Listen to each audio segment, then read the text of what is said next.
ሶስት የድሮን ጥቃት ባዶ አካባቢ ተፈጸመ። ጥቃት የተፈጸመበት ከተማ አስተዳደር ማብራሪያ ሰጡ። Humanitarian crises in the world is taking place right now. ከአሜሪካ ስለ አዲስ ጦርነት ጠንካራ ሀሳብ ተሰነዘረ። የኮንግረስ አባሉ በትግራይ የተቀሰቀሰውን ግጭት በተመለከተ መግለጫ ወጡ። ግብፅን ያሰገው የሶማሊያና የጅቡቲ ፕሬዝዳንቶች በኢትዮጵያ መገኘት። የአልሲሲ ወዳጆች ከጠቅላይ ሚኒስትር አብይ ጋር ለመምከር ጅጅጋ ገቡ። ህወሓት የከፈተው ጦርነት በቀጠለበት በአሁኑ ሰዓት ፈጽሞ ባልጠበቀው መንገድ አየር ኃይል እቅዱን አጨናቅፎበታል። በኤርትራ ድንበር አካባቢ 3 የድሮን ጥቃት መፈጸሙ ከስፍራው እየወጡ ያሉ መረጃዎች ጠቁመዋል። ህወሓት አራ መሬት በሚገኘው የቲፒኤፍ ኃይል ላይ አዲስ ጥቃት መክፈቱ በተሰማበት ሰዓት የተወሰደው የድሮን ጥቃት የት አካባቢ ነው የተፈጸመው? ምን ያህል ጉዳት ሳደረሰ? ከአሜሪካ ስለ ጦርነቱ ወደ ኢትዮጵያ የተላከው መግለጫ ምንድን ነው የሚለውንና የአልሲሲ ወዳጅ የሆኑት የሶማሊያውና የጅቡቲ መሪዎች በተመሳሳይ ሰዓት ከጠቅላይ ሚኒስትር አብይ ጋር ለመምከር ኢትዮጵያ ስለመምጣታቸውና በቀጠናው ስለተፈጠረው የኃይል አስተላለፍ ለውጥ ማሳያ ነው መባሉንና በግብፃውያኑ ስላሳደረው ስጋት የተሰማውን መረጃ ይዘናል። በዝርዝር ታደምጣላችሁ። ሰላም ውድ የሁሉ ዴይሊ ቤተሰቦች እንደምናላችሁ። ቻናሉን ሰብስክራይብ፣ ላይክ፣ ሼር ያደርጋችሁ እስከ መረጃዎቻችን ፍጻሜ አብራችሁን ቆዩ።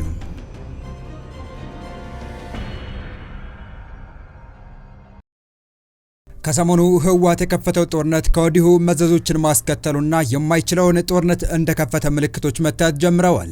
ከሻዕቢያ ጋር በፈጠረው ጥምረት ህወሓት ወደ ትግራይ ክልል ያስገባቸው መሳሪያዎች በጠለምት ለከፈተው ውጊያ ይረዳው ዘንድ ወደ ግንባር ሊያንቀሳቀስ ሲል አየር ኃይል ባልጠበቀውና ባላሰበው መንገድ ድንገተኛ ጥቃት ሲያዘዋውር በነበረው መሳሪያ ላይ ፈጽሟል። በትግራይ ክልል ማዕከላዊ ዞን ከአድዋ ወደ አዲግራት በሚወስደው መንገድ ላይ በምትገኘው ታሪካዊ ከተማ እንትጮና ገንዳብታ በተባሉ አካባቢዎች ዛሬ ሌሊት በተፈጸመ የድሮን ጥቃት ሰው ህይወት ሲያልፍ በንብረት ላይ ከፍተኛ ውድመት መድረሱን የከተማው አስተዳደር አስታውቋል።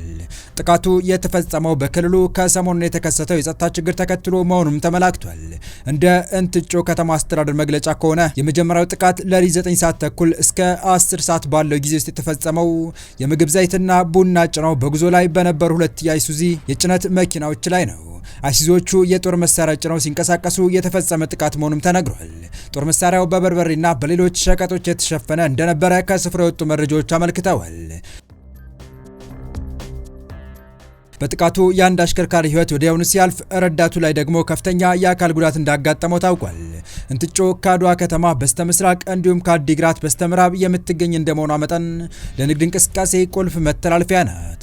በተመሳሳይ ሁኔታ ሌላኛው የድሮን ጥቃት ማለዳ 11 ሰዓት ተኩል ላይ በገንደብታ እንደ ማርያም ሻዊቶ በተባለ ስፍራ በርበሬና የተለያዩ የንግድ ሸቀጦችን ጭነው በውስጣቸው የጦር መሳሪያ ደብቀው ይጓዙ በነበሩ መኪናዎች ላይ ተፈጽሟል የተባለው።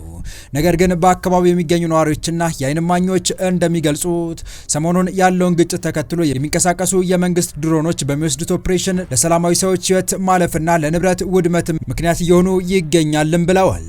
የከተማው አስተዳደር በደረሰው አደጋ የተሰማውን ጥልቅ ሐዘን ገልጾ አካባቢው ካለው ስልታዊ ጠቀሜታ አንጻር ተመሳሳይ ጥቃቶች ዳግም ሊከሰቱ ስለሚችሉ ህዝቡ በማንኛውም እንቅስቃሴ ወቅት ከፍተኛ ጥንቃቄ እንዲያደርግ አሳስቧል። በአጠቃላይ ህወሓት በጠለምት የከፈተን ውጊያ ተከትሎ የፕሪቶሪያ ስምምነት እየፈረሰ ነው። ይህ በእንዲህ እንዳለም የኢትዮጵያ ሰብአዊ መብት ኮሚሽን ኢሰመኮ ካለፈው ሳምንት እሁድ ዕለት ጀምሮ በትግራይ፣ አማራና አፋር ክልሎች መካከል የሚገኙ አንዳንድ አዋሳኝ አካባቢዎች ግጭቶች መቀስቀሳቸውን ገልጿል። በተለይም በጸለምት፣ መጋሌ እና አባል አካባቢዎች የተነሱት ግጭቶች የሰዎችን የህይወትና የአካል ደህንነት ስጋት ላይ የሚጥሉ እንደሆኑ አስታውቋል። መንግስታዊው የሰብአዊ መብቶች ተቋም ኢሰመኮ እስካሁን ከፌዴራል የሚሆን ከትግራይ ክልል አካላት ይፋዊ ማረጋገጫ ሳይሰጥበት የቆየውን ሰሞነኛው ግጭት የተመለከተ መግለጫ ያወጣው ትናንት አርብ ጥር 22 2018 ምሽት ነው። የኢሰመኮ መግለጫ እንደሚያስረዳው ሶስቱን ክልሎች በሚያዋስኑት ስፍራዎች ግጭት የተነሳው ከእሁድ ጥር 17 ቀን ጀምሮ ነው። መግለጫው ግጭት ተካሂዶበታል በሚል የጠቀሰው አንዱ ስፍራ የትግራይና አማራ ክልሎች የሚወዛገቡበት ጸለምት ነው። የዜና ወኪሎች ሮይተርስና አጃንስ ፍራንስ ፕሬስ የደህንነትና የዲፕሎማቲክ ምንጮች ዋቢ አድርገው ባወጧቸው ዘገባዎች በዚህ ስፍራ ላይ የትግራይ ኃይሎች ከኢትዮጵያ ሰራዊትና ከአማራ ሚሊሻዎች ጋር ውጊያ ማድረጋቸውን አመልክተዋል። በኢሰመኮ መግለጫ ላይ ትግራይና አፋር ክልሎችን በሚያዋስኑ ስፍራዎች የሚገኙት መጋሌና አባላ አካባቢዎችም ተጠቅሰዋል። በዚህ ሳምንትም ግጭት እንደተካሄደበት የተገለጸው አፋር ክልል መጋሌ ወረዳ ባለፈው ጥቅምት መጨረሻ ላይ ተመሳሳይ ሁኔታ ውስጥ ገብቶ ነበር። የክልሉ መንግስት በወቅቱ ባወጣው መግለጫ የህወሓት ቡድን በወረዳው በምትገኝ ቶንሳ ቀበሌ ላይ የከባድ መሳሪያ ተኩስ መክፈቱን በመግለጽ ከሶ ነበር። የወረዳው ዋና አስተዳዳሪም ጥቃቱ የከፈቱት የትግራይ ኃይሎች ወደ 15 ኪሎ ሜትር ዘልቀው መግባታቸውንና 6 መንደሮችን መቆጣጠራቸውን ለቢቢሲ ተናግረው ነበር። በዚህም ምክንያት በ10 ሺዎች የሚቆጠሩ የቀበሌዋ ነዋሪዎች እንደተፈናቀሉ ተገልጿል። በእነዚህ አዋሳኝ አካባቢዎች ከተቀሰቀሰው ግጭት ጋር በተያያዘ የሰብአዊ መብቶች ሁኔታ እየተከታተለ እንደሆነ የገለጸው ኢሰመኮ በተለይም በጸለምት በመጋሌና አባላ አካባቢዎች የተከሰቱ ግጭቶች ስጋት መፍጠራቸውን አስታውቋል። በ3 አካባቢዎች የተከሰቱ ግጭቶች ተከትሎ የሰዎችን ሕይወት፣ የአካል ደህንነት፣ ነጻነትና ንብረት መብቶች ስጋት ላይ የሚጥሉ ሁኔታዎች መፈጠራቸው መረዳት ችሏል ሲል የደረሰበትን መግለጫው አስረድቷል። በእነዚህ ስፍራዎች የተቀሰቀሰው ግጭትና ወታደራዊ እንቅስቃሴ አማራና ትግራይ ክልሎች በሚዋሰኑባቸው የራያ አካባቢዎች ነዋሪዎች ዘንድ ወደ ጦርነት ሊሸጋገር ይችላል የሚል ስጋት መፍጠሩን ገልጿል። አላማጣ ከተማና ሌሎች የራያ አካባቢዎች በኮማንድ ፖስት ስር እንደነበሩ ኢሰመኮ ገልጿል። ከትግራይ ጦርነት በኋላ በአማራ ክልል ስር ሲተዳደሩ የቆዩት እነዚህ አካባቢዎች ከሚያዝያ 2016 ዓ.ም አንስቶ መዋቅራቸው ፈርሷል። ከዚህ ጦርነት ጋር በተያያዘም የአሜሪካ ኮንግረስ አባሉ በትግራይ የተቀሰቀሰውን ግጭት በተመለከተ መግለጫ አውጥቷል። የአሜሪካ ተወካዮች ምክር ቤት አባል የሆኑትና በምክር ቤቱ የውጭ ጉዳዮች ኮሚቴ አባልነታቸው የሚታወቁት ግሪጎሪ ሚክስ በሰሜናዊ ኢትዮጵያ የተቀሰቀሰውን ግጭት አስመልክቶ ባወጡት መግለጫ በቅርቡ በትግራይ ክልል የተከሰተው ግጭት ኢትዮጵያን በሚሊዮን የሚቆጠሩ ሕዝቦችን አደጋ ላይ ወደሚጥል የእርስ በርስ ጦርነት የሚመልሳት አስካሪ የሆነውን የሰብአዊነት ቀውስ የሚያባብስና ቀጠናውንም የሚያተራምስ ነው በማለት አሳስበዋል። ወደ ግጭቱ ውስጥ በመመለስ የትኛውም አካል ተጠቃሚ እንደማይሆን ገልጸውም በግጭቱ እየተሳተፉ ያሉ አካላት በአስቸኳይ ተኩስ እንዲያቆሙና ለተቸገሩ ሰዎች ሰብአዊ እርዳታ እንዲያቀርቡ ጥሪ አቅርበዋል። በመጪው ሰኔ ወር በአገሪቱ የሚካሄደው ምርጫ ታማኒ እንዲሁም በፕሪቶሪያ የተፈረመውን ስምምነት ሙሉ በሙሉ ተግባራዊ ማድረግ እንደሚገባም አሳስበዋል። የኮንግረስ አባሉ መልእክታቸውን በመቀጠል አሁን ኢትዮጵያን ያጋጠሟት የፖለቲካ ችግሮች በጦር ሜዳ ሊፈቱ የሚችሉ አይደሉም።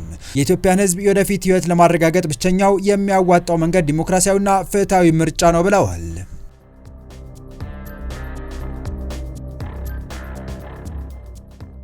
በቀጣይ መረጃ ጠቅላይ ሚኒስትር አብይ አህመድ በዛሬው ዕለት ጥብቅ ምክር አድርገዋል።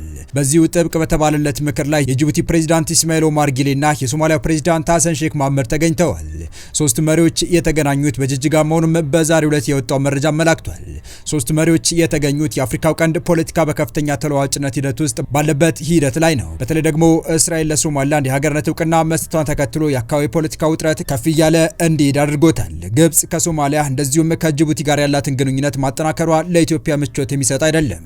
ግብጽ ወደ ሶማሊያ ጦር ላስገባ ነው ማለቷ እንደዚሁም የኢትዮጵያ 90% የገቢ ወጪ ምርት የሚተላለፍበት የጅቡቲ ወደብ ላይ መጨመር በኢንቨስትመንት ስም ማነጣጠር ምቾትን የሚሰጥ ሆኖ ነው ያልታየው። ከዚህ ጋር በተያያዘም የግብጽ ባለስልጣናት ጅቡቲ ቆይታ ባደረጉ በቀናት ልዩነት ጠቅላይ ሚኒስትር አብይ አህመድ ወደ ጅቡቲ አምርተው ከሀገሪቱ ፕሬዝዳንት ኢስማኤል ኦማር ጊሌ ጋር የመከሩበት ሁኔታም ነበር። ከሶማሊያ ጋር በተያያዘ እስራኤል ለሶማሊላንድ እውቅና መስጠቷ የቀጠናው ጂኦፖለቲካዊ ውጥረት ከፍ ያደረገው ሲሆን በዚህ ዙሪያም የሶማሊያ ጎረቤት ሀገራት የሆኑት ኢትዮጵያና ኬንያም ዝምታን መርጠው ታይተዋል። በአሁኑ ሰዓት ግብጽ፣ ቱርክ፣ ሳውዲና ኳታር በአንድ አይነት የኃይል አስተላለፍ በሶማሊያ ጉዳይ ተገናኝተው እየመከሩ ሲሆን በዚህ ማል ደግሞ የሶማሊያ ፕሬዝዳንት ሐሰን ሼክ መሐመድ በዛሬው ዕለት ከጠቅላይ ሚኒስትር አብይ ጋር ለመምከር ጅጅጋ ላይ ተገኝተዋል። ይህ አይነት የቀጠናው ሀገራት ምክር ለግብጽ ብዙም የሚያስደስት አይደለም ነው የተባለው። ጠቅላይ ሚኒስትር አብይ አህመድ የጅቡቲ ፕሬዝዳንት ኢስማኤል ኦማር ጊሌና የሶማሊያውን ፕሬዝዳንት ሐሰን ሼክ መሐመድን በጅጅጋ አውሮፕላን ማረፊያ ተቀብለዋል። ሶስቱ መሪዎች የተገናኙት በአፍሪካ ቀንድና በቀይ ባህር ቀጠና ውስጥ እየተካሄደ ያለው ዲፕሎማሲያዊና የደህንነት አስተላለፍ ለውጥ በበረታበት ወቅት ነው። የውጭ ጉዳይ ሚኒስቴር ዛሬ ይፋ ባደረገው መረጃ መሰረት መሪዎቹ በጅጅጋ የተገኙበት ዝርዝር ዓላማ ወይም አጀንዳ በተመለከተ የሰጠው ዝርዝር መረጃ የለም። ይህ ጉብኝት የተከናወነው ጠቅላይ ሚኒስትር አብይ በጥር ወር መጀመሪያ ላይ ወደ ጅቡቲ ተጉዘው ከፕሬዝዳንት ጊሌ ጋር ውይይት ካደረጉና በዶራሌ ወደብን ከጎበኙ ከ3 ሳምንት በኋላ ነው። የጠቅላይ ሚኒስትር ጉብኝት ከግብጽ ከጅቡቲ ጋር በወደብ ልማት በሎጂስቲክስና በታዳሽ ኃይል ዘርፎች የትብብር ስምምነት መፈራረሟን ተከትሎ የተደረገ እንደነበር ይታወሳል። በወቅቱ ጠቅላይ ሚኒስትር አብይ ውይይቱ በጂኦፖለቲካዊ እንቅስቃሴዎች፣ በቀጠናዊ ሰላምና ደህንነት እንዲሁም የሁለትዮሽ ትብብርን በማጠናከር ላይ ያተኮረ መሆኑን ገልጸው ነበር።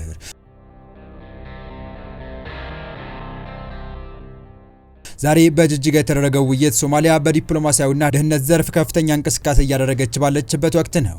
ሶማሊያ ከኢትዮጵያ ጋር ቁልፍ ወዳጅ ከሆነችው የተባበሩት አረብ ኤሚሬትስ ጋር የነበራት የደህንነት ስምምነቶች በሙሉ ካቋረጠች በኋላ ከኳታር ጋር የመከላከያ ትብብር ስምምነት ተፈራርማለች። የተወደዳችሁ የቻናላችን ቤተሰቦች ለአሁኑ ለእናንተ ይመጥናሉ ብታደምጧቸው ታተርፉባቸዋላችሁ ብለን የመረጥንላችሁ ዕለታዊ መረጃዎቻችን እስካሁን ያደመጣችኋቸው ነበሩ። በተመሳሳይ ሀገራዊና ቀጠናዊ ጉዳዮች እንዲሁም ዓለም አቀፋዊ ጂኦፖለቲካ፣ ወታደራዊና አነጋጋሪ ክስተቶችን ለበለት ተከታትለን በትኩስ ይዘን እንደምንቀርብ እያሳወቅን የቻናሉ ቤተሰብ ካላችሁ ሰብስክራይብ፣ ቪዲዮን ላይክ እና ሼር በማድረግ ተደራሽነታችን ታሰፉ ዘንድ አክብሮታዊ ግብዣችን ነው። አበቃን። ሰናይ ጊዜን ተመኘን።